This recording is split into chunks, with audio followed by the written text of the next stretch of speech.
Jonathan Pogash is the cocktail guru, a mixologist and hospitality expert. See? Yeah. You know big words. Dude, I'm the cocktail guru. Cheers. Jeffrey's his dad, a wine and spirits author, historian, and consultant. Oh, I do my homework.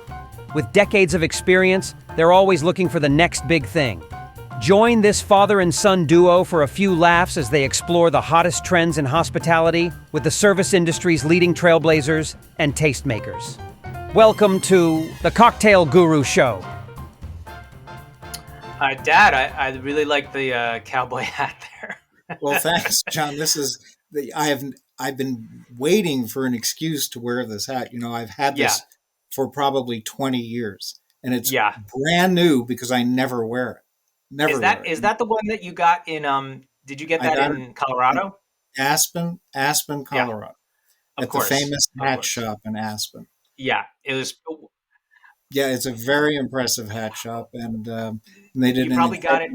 Well, you were working for a brand at that point, so you didn't have to pay for it. But I believe those are a gajillion dollars.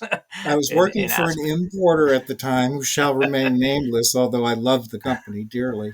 And the head of the Colorado state, the state manager for Colorado, decided he was going to buy, with his budget, hats for every member of the team. There were, oh gosh, I don't know, there had to be like 60 or 70 of us there, maybe even a few more. Those were the days.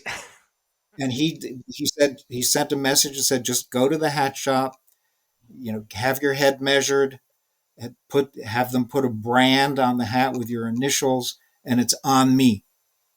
Wow. And we did. We all did that. We all walked it. So that's so we could distinguish ourselves from all the other people walking around the Aspen Food and Wine Festival. And of course. Shortly after that event, a new president came onto the company, and he didn't really appreciate that particular purchase of hats. So they put the kibosh on the those freebies. But speaking of hats, do you see my hat? I do see your hat. And it's a Cocktail Guru baseball cap, which is, believe it or not, by happenstance available on our shop at thecocktailguru.com. So it's never too early for holiday gifts or post-holiday gifts. It's part of the Cocktail Guru schmeiss. The schmeiss. Yeah, okay. Yes. Yeah.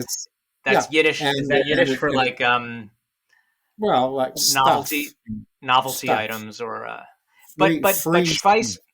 Well, but it's not free. It's not free, and it also schweiss kind of to me feels like it's not useful stuff. Oh no, not at all. Schmeiss can be very useful.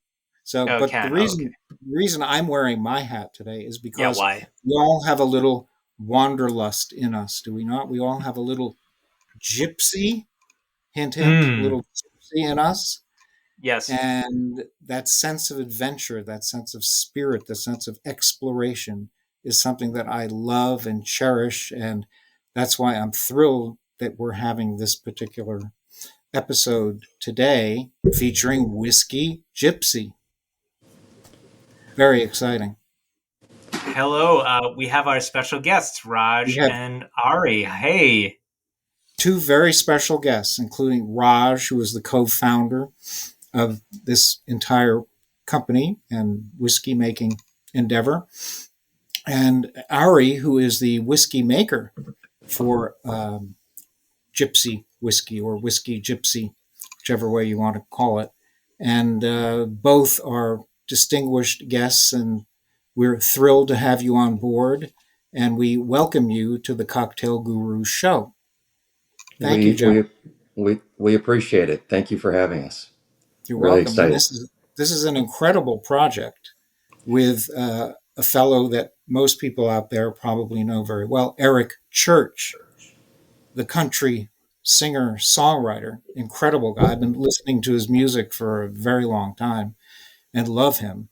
And now the two of you and Eric Church are involved in this very interesting, innovative whiskey making project. Can you tell us something about this and how it came before, about? hold on one second. Hold on one second. I just want to say that I don't know if I ever met Eric, but I was working on Kenny Chesney's rum when Blue Chair. Blue Chair Bay. So I was their initial master mixologist, and so I went on a couple of tour dates with the whole gang, and I believe must have been Country Fest in New England at the Patriots Stadium, where I believe Eric Church plays that venue as well. So there's a little connection. That was years ago. That was almost 10 years ago. Well, it's funny you say that. There's actually a connection with Kenny and why we're in this. So I'm happy to tell you how this all started, if that's where you want me to start with. Sure. So so I met Eric on a golf trip that a mutual friend of ours organized, and Jeffrey, unlike you, didn't listen to country music. I did as a kid. My father would play Johnny Cash and some other music, and we actually watched Hee Haw, which I think everybody watched back then. Oh, but yes. For whatever reason, I moved, musical genres. The 80s kind of killed my musical taste, I guess. And didn't really know who he was, but my friend kept insisting he's a big music star, big star. And so we went on this trip, and I just treat him like anybody else. And he's just a very solid human being. He's just a good guy. And we had a great time. We bonded, and, over a lot of late night drinking. And we were kind of picking each other's brains on our different careers, and how he got to where he was, how I got to where I was, and we started talking about my businesses, and then I started asking him about whiskey because he mentioned the Jack Daniel's partnership, and he said I'm only the second person ever to have my name on a bottle. Frank Sinatra was the first, and this is another trip. But I said, well, out of curiosity, did you ever think of doing your own brand? And he said, it's really funny you say that. George Strait and Kenny Chesney keep telling me I should do this. And, they've been really pushing me to start my own brand. And he said, what do you know about it? I said, I don't really know a lot. I mean, I know the products that I like. But I said, I've got a good buddy named Joe Magliocco who owns Michter's. Let me text him and see if he can give us some ideas. And so I texted him, he called back in 15 seconds, and I talked to him for about an hour. And his advice was, don't do it. It's a very tough. Oh, really? Yeah. Well, Right. It was good advice. It's good, solid advice. It was good advice. This is a very, very hard business to break into. And you look at the system's kind of stacked against small producers in terms of the 3-tier system. It's very hard to break into this. So, but after a while, I just kept picking Joe's brain. I realized I knew some folks who were the ex-chairman at High West, and I just kept calling some people, and I didn't think anything of it. Eric called me after the trip a couple times, and then my friend kept pestering me. I was at a Little League game. He said, hey, did you call Eric yet? I said, no, I haven't. He said, well, he's really interested in learning, in looking at this. And so I finally called him, and I said, he said, what do you think? Should we do this? I said, well, I don't know enough. Let me do more research. And that's when I started calling some of these folks up. And I took about 3 months, almost 6 months. And, I realized a couple things. One was there's a ton of celebrity spirits, not just in whiskey, but across the spectrum. And the ones that failed were ones that basically they just took the person's name and slapped it on a bottle, and, that person disappeared, and they're just getting a percentage, so they don't care. And I said, if we're going to do this, we got to do a couple of things. One, we have to really, it can't be you on the bottle. And he 100% agreed. He didn't want it to be about him. And two, we got to make sure we make the best product we can make. I don't want to go in with a Me Too product and try to convince people they should buy this. I said, we should go in at premium, because that's going to give us the most ability to really differentiate ourselves, and it has, the least amount of competition. And so we fast forward another 3 months, and he was getting kind of pissed at me. He said, what takes you so damn long? I said, well, I said, Eric, I don't think you realize how much money this is going to take to do this right. And so I found a general manager, Andrea Myers. She had worked at Heaven's Door and Angel's Envy. And then I really was looking for a master distiller, master blender. And I had interviewed a lot of household names that you would know. And it was kind of fortuitous. Somebody had mentioned Ari, and I had kind of seen him in a Google search when I was looking, and I just cold called him. And we had an amazing call, and it was completely different than any other call that I had. Ari and I kind of geeked out because I have a little bit of a science background. I was supposed to be a doctor, but unfortunately for my parents, they were very disappointed. I decided to go into business. And yeah, that was the Indian parents. It was the biggest disappointment in their lives that I didn't become a doctor. And so we kind of geeked out on the science of making product. And yeah, Ari was telling me about chemical compounds and how it can affect flavor profile. And we were talking about, well, can you test it when you're making these products? And it was fascinating. So I called Eric up. I said, Eric, I want you to interview a couple of these folks. I'm not going to tell you which one I prefer, but I think you're going to be surprised. And so he called these different folks. He called me after each one. And then he spoke to Ari, and he's like, he's our guy. I said, you're right. That's the one. That's awesome. Ari, when you got that call from Raj, and you had that conversation, were you like, oh no, another celebrity brand? Here we go. Initially, yes, that was my that was my initial response. I've been in a privileged position where when entrepreneurs have an idea of launching a whiskey brand, sometimes whether they're working with a recruiter or if they're doing their own due diligence to find production partners and whiskey makers, I do on occasion get these calls, and they almost always go the same way. They sort of default to what Raj had said about we've got this celebrity, they have 10 million followers, and we're going to slap their label on a bottle, and that's the concept. And so my knee-jerk reaction always is no, because we have a limited amount of time and bandwidth to make things, to do things, to work with people.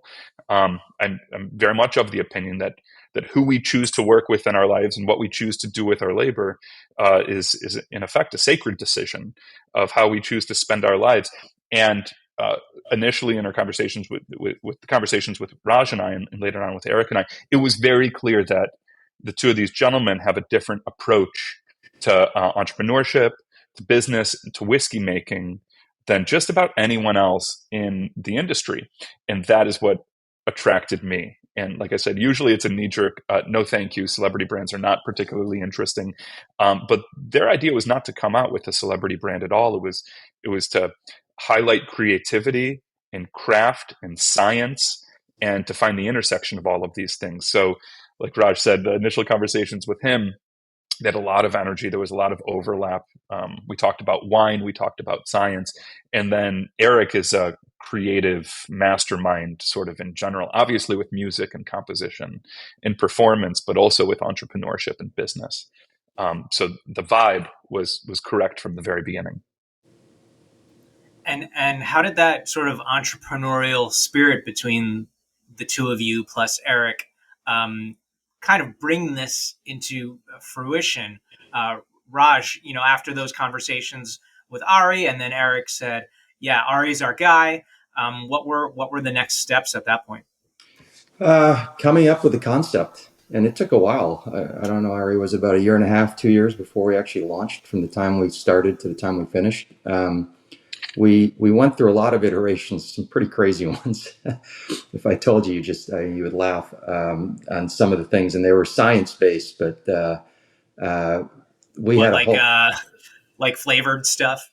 No, it was actually okay, good. It was actually aging in trucks, and because there's an argument to it, because there's movement, there's heat. You drive, Eric's driving across all over the country.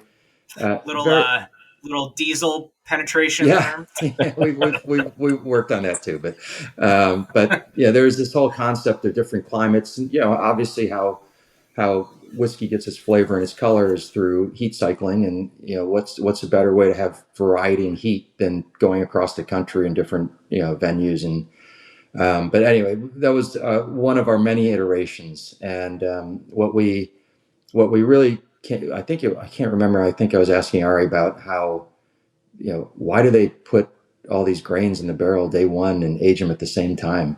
And and we were kind of going back and forth, and the light bulb hit with the team where we're like, well, let's just use single grains that are aged separately and blend them after.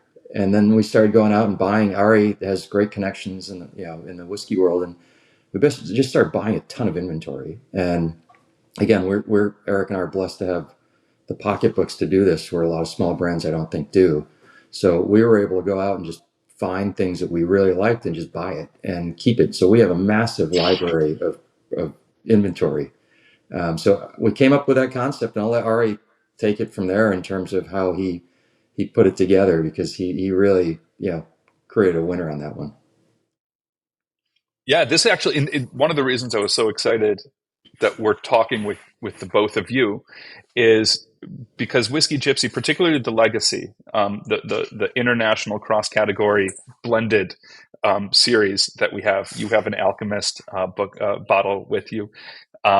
That's Legacy Volume 2. The first one was called The Journey, and the idea for this product family really came from two sources. It came from Eric's music directly, and it came from my experience working at bars all over the world. So I've been a winemaker in France, and I've also worked with hospitality groups, setting up restaurants, setting up bars, creating bar menus, creating wine lists, and when Raj and I and Eric were having a conversation about the role grains play in mash bills, and mash bills being one of the ways that whiskey consumers seem to categorize a whiskey, it started a conversation about why are you distilling all of the grains together all the time? Why are you aging all of the grains together? There is a different production style in Canada where they do distill the grains separately and then marry them after the fact. And it reminded me of a bar that I managed where the happy hour, every day the happy hour was we would bring out, and this is the distillers, this is the whiskey blender's main tool in the world, is a 50 milliliter graduated cylinder. This is the tool of the trade for whiskey makers, and I always recommend that bartenders keep them behind the bar as well. So the happy hour at some of the bars that I managed, where customers could come and sit at the bar, and we'd give them a 50 milliliter graduated cylinder, and they could make whatever blend of whiskeys they wanted from the back bar. They could blend ryes and bourbons and single malts and Japanese together, with the caveat that they had to write down the blend that they made in our bar book and then give flavor notes. So the concept of cross-category international blending of bottle-worthy spirits, which is what Legacy has turned into, really began as a happy hour special in bars, and it became a real magnet for other bartenders who would come to happy hour so that they could start blending products on their own, as well as whiskey connoisseurs from around the region. So that was one concept, and it was also from listening to Eric's music. I like Raj, wasn't deeply familiar with Eric's music. I had heard a couple of his songs on the radio, but it was clear from the outset that Eric is a unique composer, musician, singer-songwriter who is incorporating these musical threads from various musical traditions. So yes, there's certainly country music, and you can hear the influence of Hank Williams and Johnny Cash in that entire tradition. But there's also a lot of Bob Seger, who comes from Raj and I's neck of the woods, and there's arena rock, and there's elements of hip hop and blues. And one of the things that Eric does really well is weave together these different musical traditions into his own expression. So we felt like there was a cool parallel between the idea of taking whiskeys from all over the world and blending them in new styles and new ways, whiskeys that had never been blended together, certainly commercially. And it paralleled sort of Eric's creative process. So we were able to link Eric's creative process to our whiskey blending process. And the last step, the last kind of thing that we were having fun with was the Legacy products are all blended in the ratios of classic American whiskey mash bills. So the very first product we put out was a 70% essentially corn, 21% rye, 9% malted barley. So a reconstructed mash bill using really nice grain forward spirits. The Alchemist, which is the one you have behind you, is our riff on a 36% rye, or a high rye mash bill. So it's 60% 11-year-old corn whiskey, 36% 18-year-old rye finished in 3 different barrels, and then 4% Indian single malt. So again, we're playing with the idea of mash bill and playing with the idea of blending international whiskeys from various categories. And look how cool this is. Look at this. Oh, look at that. The That's bottle, super cool. This is The Alchemist hidden in a false book. Wow. It's beautifully done. It looks and feels like an actual book. It's beautiful. I want to take a quick break, and then when we come back, I'd like to taste the product, because Dad, we both have some, and I'm going to taste it with you. And then, more importantly, Raj, when we come back from the break, we also need to know how many mulligans Eric Church is allowed when you play out on the when you play a match. Okay, we'll be right back. Unleashed Coffee is a farm-to-cup adventure like no other. Step into a world where exceptional flavors, tantalizing aromas, and rich mouthfeel take you on a journey from your kitchen to the picturesque coffee plantations at origin. At Unleashed Coffee, we believe in fostering connections between coffee lovers and the hardworking farmers behind each bean. Join the journey through our coffee subscription program and gain access to our exclusive online community, connecting you to fellow enthusiasts and the producers of your morning brew. To help you extract every nuance of flavor from our beans, take part in our on-demand coffee brewing courses right in the comfort of your own home. If you are seeking B2B coffee solutions that go beyond just beans, our comprehensive wholesale packages cater to the diverse needs of mobile carts, farm stands, restaurants, cafes, retail shelves, and more. Use coupon code GURUCOFFEE at the checkout to receive 10% off your first purchase at unleashedcoffee.com. Okay, and now we're back. You don't have to answer the mulligan question, but I'd like It depends if he's on my team or not. Oh, right. Okay. I'd like to try our Gypsy Explorer, 103 proof, right? So 51.5% ABV. That's it has cask strength. Yeah. It's cask strength. It has a really interesting, so 66% corn, 30% rye, 4% malted barley. And then it has a flavor profile on the back, which is, I think, very helpful for people. I don't see that very often. And distilled in Kentucky and Indiana. So, you source your product from Kentucky and Indiana, and then finished, blended, bottled at Whiskey Gypsy in Nashville, which I assume is where you're calling in from, Ari. Are you where are you right now, Ari? I'm in an undisclosed bunker. No, just kidding. Okay. I happen to be in a whiskey warehouse in Michigan, but I am down at the Whiskey Gypsy barrel warehouse in Nashville very regularly. Yeah. And the Explorer consists of 2 bourbons aged for 6 years each. Correct. Yeah, that's right. In fact, it's a high rye and a low rye blended together to achieve a mid-rye profile. So it's a little different. The base spirit is a little different than most anything out there. And then it goes through a secondary aging with wood from 2 different regions, from American oak from Appalachia and French oak from the Tromsø forest. And there are varieties of American oak, depending on where the American oak grows, whether it's Missouri or the Pacific Northwest or Appalachia or Minnesota, it will have quite different characteristics. So American oak is a broad category. Same with French oak. And so we looked at various forests, very specific forests around France, to determine the right location, the right origin for the wood. And these were the 2 forests that we decided upon. And the American oak comes from North Carolina, correct? That's right. Oak stands in North Carolina. In an area that is close to Eric Church's childhood home? 2 things. Yeah, absolutely. It comes from Eric Church's area, where he still spends half of the year when he's not in Nashville. Appalachia is also in one of the, when we were initially talking about inspirations for the brand in general, one of the things that Eric said he has always been inspired by is the troubadour tradition.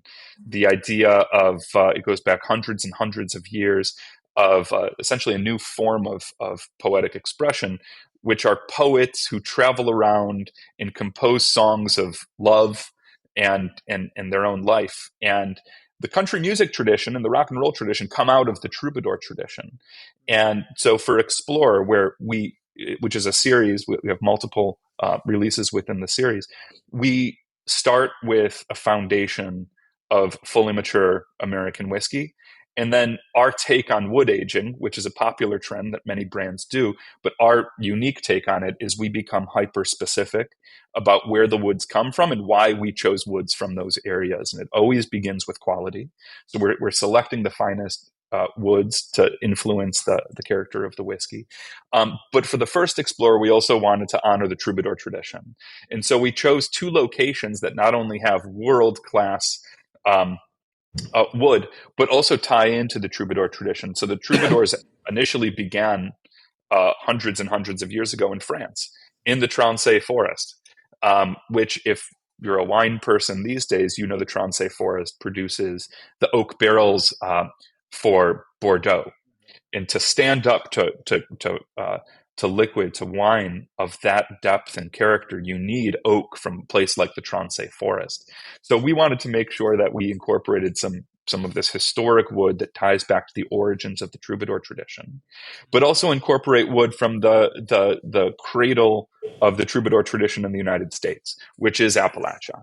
So this is sort of an old world and new world homage to the troubadour tradition. Well, now we want to talk about the actual whiskeys that we've been discussing. We really need to taste these. Yes, we have been. We have. That's exactly what we've been doing, Dad. Where have you been? Tasting. Okay. Yes, I've tasted it, but what I wanted to know, if I may, Raj, as far as once the juice and the bottle and all of that was created, was there a specific strategy that you were following to bring it to market? And also, how do you want the consumers to consume it versus the trade? All of that stuff.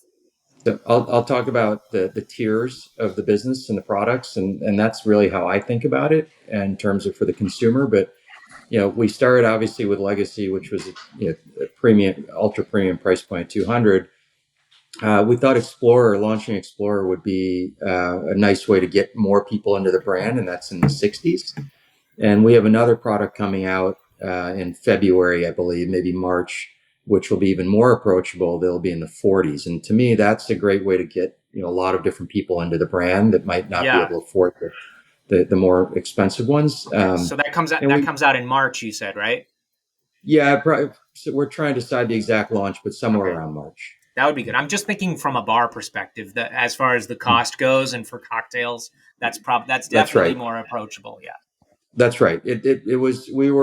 When we were launching the brand, we knew we'd have a problem on premise because it was too expensive for on premise when you think about their markup. And so Explorer got a little closer, but it's still a little expensive. This next one is going to be a lot easier, and you feel a little guilty blending a $200 bottle. So this one will be made for either drinking straight, because it will be very smooth, and I can let Ari talk about that, or blending. Well, Eric even the 200. Yeah, sorry, even that $200 one. We did a pop-up. We do pop-ups across the country. We did one at the Bellagio at their kind of speakeasy called the Vault. And they have sort of a reserve list of cocktails, and they use $200, $300 spirits in their cocktails. So I could see that there. But in I'm Vegas, sorry, yes. Yes, in Vegas, exactly, yeah. But I cut you off. You were just about to say Eric Church drinks. Oh, but Eric, likes drinking whiskey with Coke, and so it's a little difficult to justify drinking, although as an owner you can do it, I guess. But drinking legacy with Coke, you kind of that's classic. There's a lot. That's classic. Too many flavors in there to dilute it down with Coke. But that's also been featured in lyrics. I'm drinking the whiskey and Coke in the back truck. I don't know. A drink in my hand is one of my favorite songs. Yeah, that's my kids like that song too. They're a little young to like it, but they like it. Right. Also, I did want to say briefly that I've been tasting these quite a bit, and they improve dramatically with aeration. Just wanted to mention that. It's funny you say that, Ari. You should talk about that, because as a novice relative to Ari, I pointed that out to him. I said, Ari, this is fascinating. I tried it over, 30 minutes, 30 seconds, 5 minutes, 10 minutes. Yeah. And why is that? And Ari can explain. I was fascinated by his explanation for it.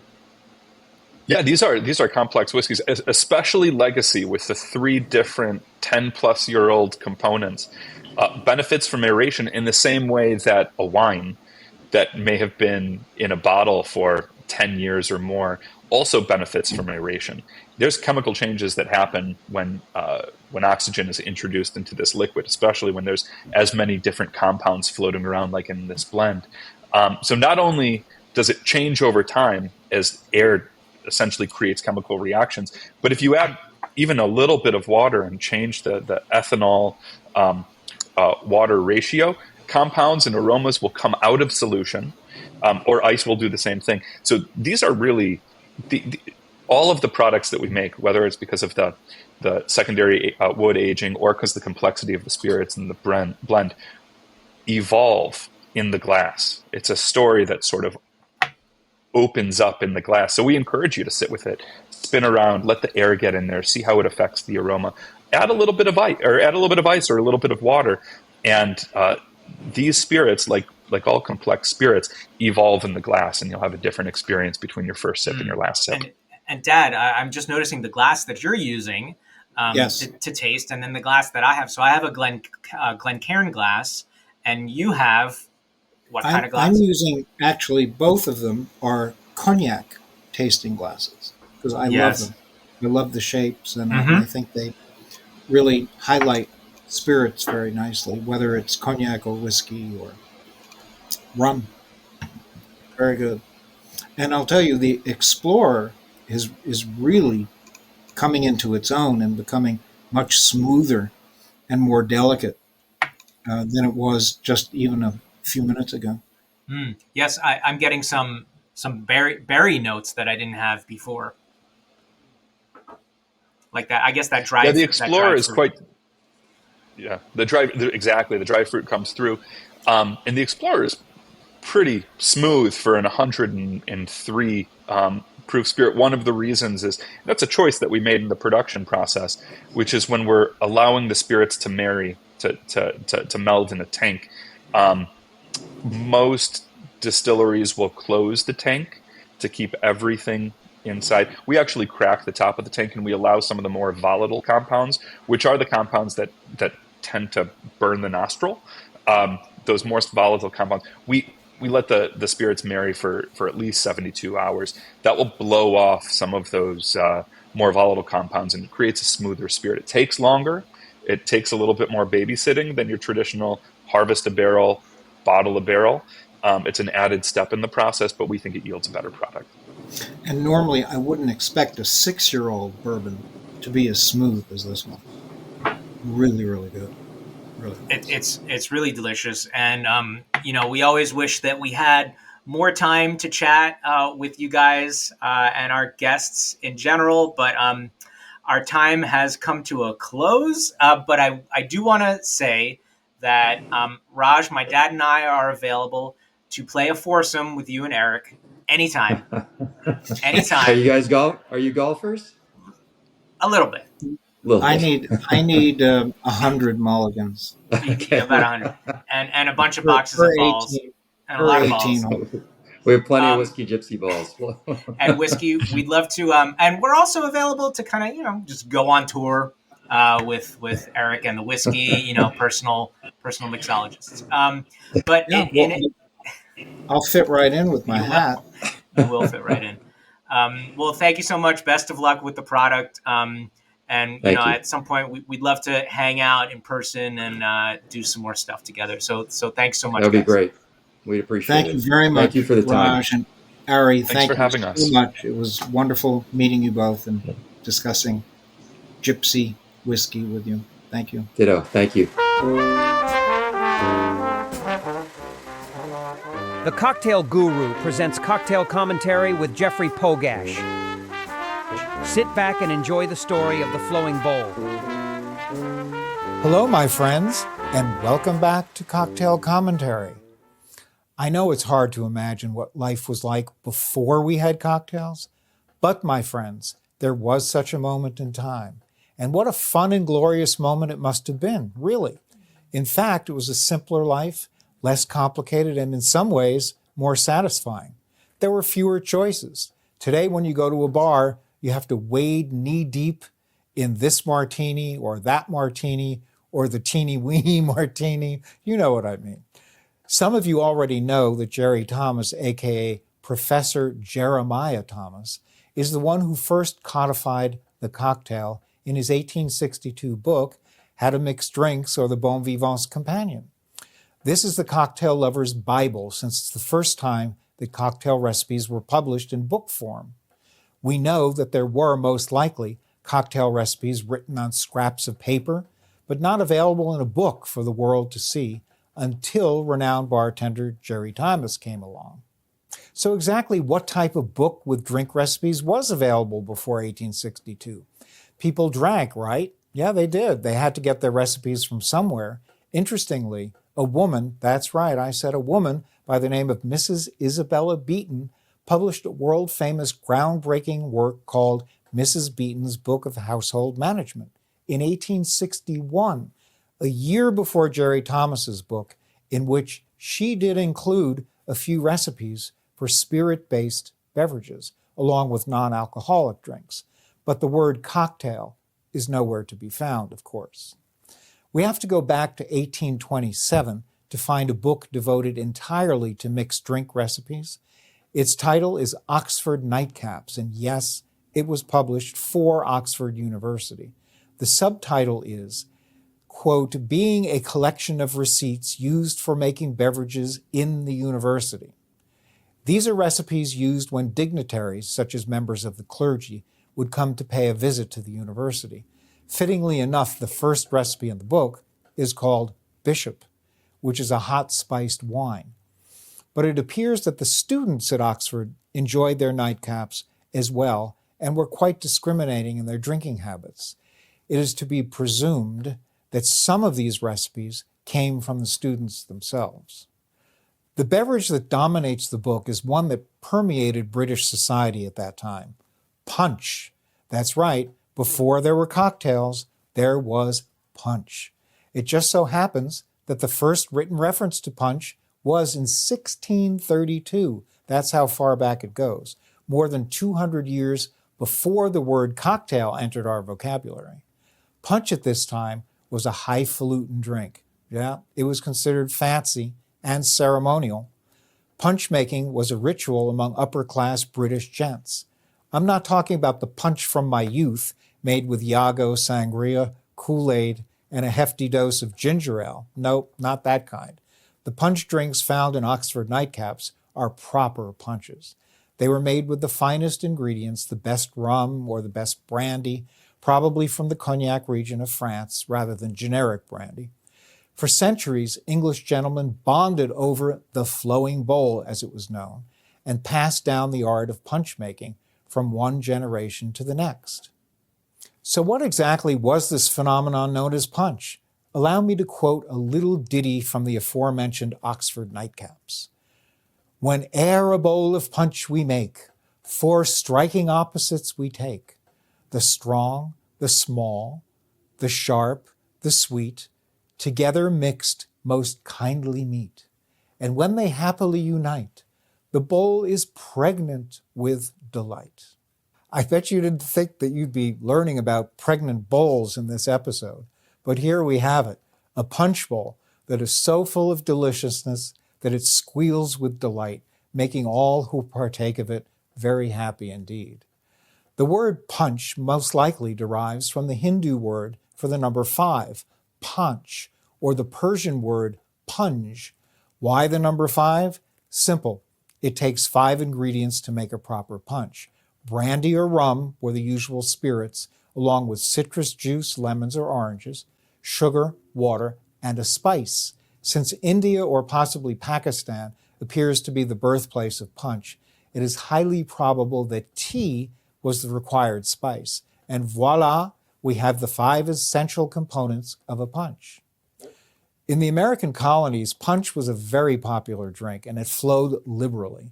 At one community meeting in New England in the year 1785, 80 men attended and consumed 30 bowls of punch before the meeting and 40 more bowls that evening during dinner. Eventually, colonial wives banded together to put a stop to these raucous events, but the punch bowl remained an effective tool of persuasion at the polls on election day. You know, the philosophy was if you ply the voter with punch, he might be convinced to vote for the candidate of your choice. Eventually, the practice was banned during elections, but punch continued to thrive in various forms. And now you'll learn the rest of the story. In the 19th century, America's wealthy elite spent a great deal of time hosting the most lavish dinners imaginable at restaurants that were created specifically to cater to this ritzy clientele.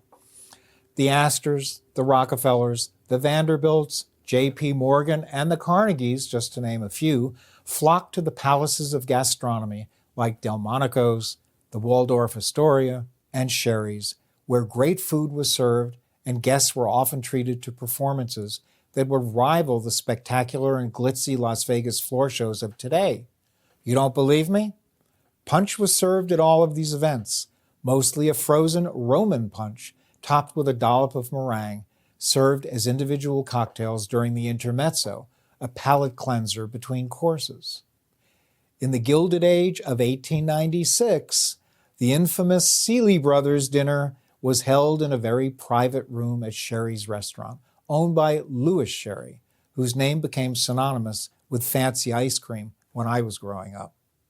The dinner, a bachelor party, featured the exotic dancer Little Egypt and her troupe as the guest headliner. For those of you who don't recognize the name, Little Egypt is the young lady who made the Hoochie Coochie famous. Before the evening ended, New York's finest police officers raided the joint. In the chaos, Little Egypt escaped and was nowhere to be found, but she ended up suing the Seeley brothers for non-payment of her fee, and it is said that the brothers were never able to overcome the scandalous publicity. Exactly who were these guys? As it turns out, Herbert and Duncan had quite a lineage to live up to. It seems that their middle name was Barnum. Yes, like P.T. Barnum, the great showman and founder of the circus, who was their grandfather. And now you know the rest of the story.